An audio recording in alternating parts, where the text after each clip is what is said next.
if you could go back and talk to your white belt self, your beginner self, is there something that you would say pay special attention to this or don't do this? Any sort of guidance to those maybe that are newer to the martial arts or To-Shin Do specific path? Wow. Yeah, I think I would go back and I would warn my white belt 18-year-old self, be careful of the influence of the movies. Okay. Movies are fiction. Movies are twisted to create, dramatic feelings in people, anger, heart touching, tears, laughter, and so they'll do things in movies that aren't going to happen in real life, and you'll be tempted to answer questions you don't have answers for with answers from the movies, and that's a very dangerous thing to do. I feel very strongly about that. I love going to the movies. Sure. I love martial art movies, especially things where they do wire work, when he gets hit, he flies out of the... I love all that. But it's very dangerous to us in the martial arts to build our training around what happens in the movies. Right. I think that would be my advice. Any advice to maximize somebody's longevity in the martial art? How do you, at 70, continue to move the way that you do, roll the way that you do, hit the way that you do? Anything that you see people are doing that's maybe counterproductive to that? Well, when I was young, my 20s, we used to, what I would call train hard. I mean, we'd crank the wrist a little too far, take the shoulder a little too far, maybe some hits a little too hard. And we thought that was really important.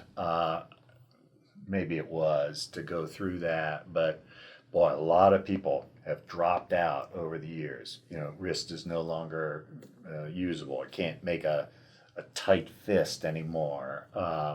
Hips replaced, knees replaced. So my advice is, God, take it easy. You're going to live a long time. You're going to live a long time. Use the To-Shin Do method of use of the body, the bone structure. Hit targets if you want to hit hard. There are all these beautiful dummies now. You can crack that dummy, flip it over your hip, smash it headfirst into the floor. Use dummies. There's a saying, these kids, he heals fast. And no, he doesn't heal fast. He recovers fast, but he doesn't heal. And then you get into your 30s or 40s or later on, and all the stuff comes crashing back. So maybe I can't say enough about, take it easy. Take it easy. With one of the question that I'm most interested in is, do you have a vision or somewhere you'd like to see the future of To-Shin Do go? Well, as you know, I kind of leave that up to people in the following generations, your generation, and like Meg today got her belt. She's the next generation down, and I'm the old guy. I will really leave it up to you if this is valuable, if this is, despite being in the Black Belt Hall of Fame and the Maya Lifetime Achievement, maybe that was just me. But does our martial art really stand out? Does it contribute? Is it valid? Is it viable into the future? I'll have to leave that up to you to build this. Second thing is, it's going to have to change a little bit. Martial arts have changed since the 1980s. They've changed since the 1960s. New martial arts have appeared that were never even heard of back in the 1980s. Laws change, culture changes. So people are going to have the confidence to say, well, this may be a little outdated. We can still teach that as a classical kind of a thing in case it comes back, but we need to replace that with this. And I think that's going to be the hard part. They're going to be the loyalists. No, Stephen wouldn't have done that. And the radicals, but he said we should change it. And wherever I am, I'll be looking down, kind of chuckling and see how you do. But I have to leave it to generations in the future. If it's valuable, it'll live on. Well, we can reference the video going forward if it comes up.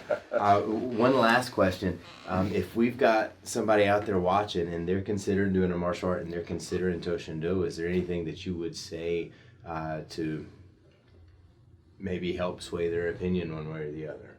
Oh, yeah. I think it's really important to know, why am I doing a martial art? Because there's some people that, oh God, they're chained to a tin desk all day long. They're writing stuff on papers that goes into the outbox from the inbox, and they just want some excitement. I'm just bored to death with myself. They want excitement. To-Shin Do could be the martial art for them. There are other people who have a need to compete. I want to see what I can do, and I just take the stops off and let it roll. To-Shin Do may not be the martial art for them. Now, they may compete for a few years, get that out of their system. There are people who, I don't know, confusing age right now, maybe a little timid spirit, kind of quiet, undirected individual. Maybe they need a very bold martial art. Maybe like Tang Soo Do, where I'm always moving forward. I'm smashing down, I'm screaming, key eyes, let the lion out, So there are all of these arts out there that serve different purposes. If somebody is interested in To-Shin Do, I think the values, certainly it's a practical system. It is